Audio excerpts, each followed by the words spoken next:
लगातार निजी अस्पतालों की शिकायतों के बाद आज इंदौर कलेक्टर और सांसद शंकर लालवानी ने पत्रकारों से चर्चा में बताया कि जल्द ही निजी अस्पतालों की जांच और इलाज के रेट तय किए जाएंगे ताकि लोगों को पता चल सके कि इलाज के दौरान कितना खर्च आएगा।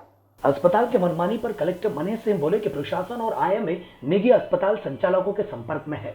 वहीं उन्होंने कहा है कि निजी अस्पताल के संबंध में आ रही शिकायतों के मामले में जल्द ही निर्णय लिया जाएगा। वहीं सोडानी लैब की शिकायत के मामले में कलेक्टर ने शो कॉज नोटिस जारी करने की बात कही है।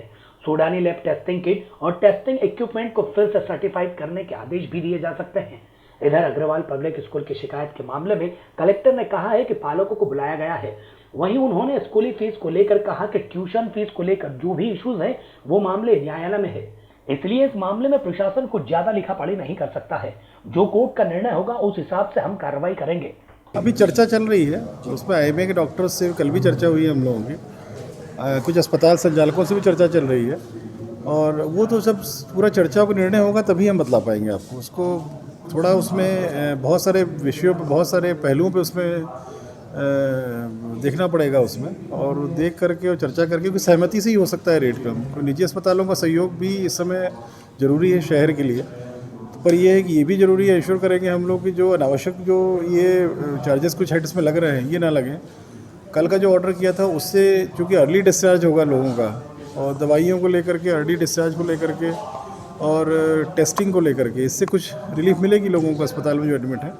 बाकी आगे जो विषय है, चाहे आइसोलेशन का हो, चाहे पीपी किट का हो, चाहे यूनिवर्सल प्रोटेक्शन को लेकर के जो चार्जेस लगा रहे हैं, उसको भी अभी चर्चा करके फिर उसको फाइनलाइज कर पाएंगे। वहीं इंदौर सांसद शंकर लालवानी ने प्राइवेट अस्पतालों के बढ़े हुए रेट को लेकर कहा कि आईसीयू, वेंटिलेटर, दवाई और इंजेक्शन के रेट भी सभी प्राइवेट अस्पतालों में तय होना चाहिए, ताकि मध्यम वर्ग अपना इलाज प्राइवेट हॉस्पिटल में कराते हैं तो उन्हें पता होना चाहिए कि कितना खर्चा आएगा। इसको लेकर सांसद ने प्रशासन की बैठक में जल्द निर्णय आने की बात कही है।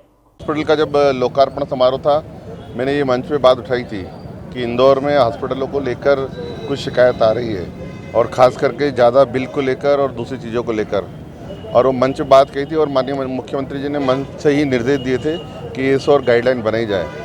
और मुझे इस बात की खुशी है कि जिला प्रशासन ने दूसरे ही दिन मीटिंग की और कल उन्होंने आदेश जारी कर दिया। अब बहुत सारी चीज़ें उसमें, जो मेडिकल की टेस्टिंग की बात आ रही थी, जिसका रेट ऐसा आ रहा था कि 4,500 रुपये लिए जा रहे हैं प्राइवेट द्वारा, वो 2,500 रुपये निर्धारित किए गए। पहले ऐसा था कि अगर मरीजों को सिम्टम नहीं है तो प्रोटोकॉल के तहत 10 दिन तक हॉस्पिटल में रुकना पड़ता था। अब 3 दिन में ही छुट्टी मिल जाएगी ताकि दूसरों के लिए बेड उपलब्ध हो। ऐसे बहुत सारे आदेश जारी किए। हम जिला प्रशासन कल डॉक्टरों के साथ भी बैठा था, और संभावना है कि 1-2 दिन में हम ये भी तय कर देंगे कि हॉस्पिटल के प्राइवेट रूम के रेट क्या हों, हॉस्पिटल के बेड के रेट क्या हों, वेंटिलेटर के रेट क्या हों। ये बहुत सारी चीज़ें जो ऐसे ध्यान में आ रहा है कि जब मरीज जाता है हॉस्पिटल में तो बहुत बड़ा बिल बनता है। इन सब को लेकर कल डॉक्टरों के साथ बैठक हुई है, और मुझे लगता है आज या कल में कुछ ना कुछ उसके लिए भी निर्देश जारी हो जाएंगे। बहरहाल अस्पताल के बढ़े हुए रेट, ट्यूशन फीस आदि को लेकर जिला प्रशासन काम कर रहा है। इन मामलों में जल्द ही कुछ महत्वपूर्ण निर्णय लिए जाएंगे। Bureau report, Khabarwan news, Indore.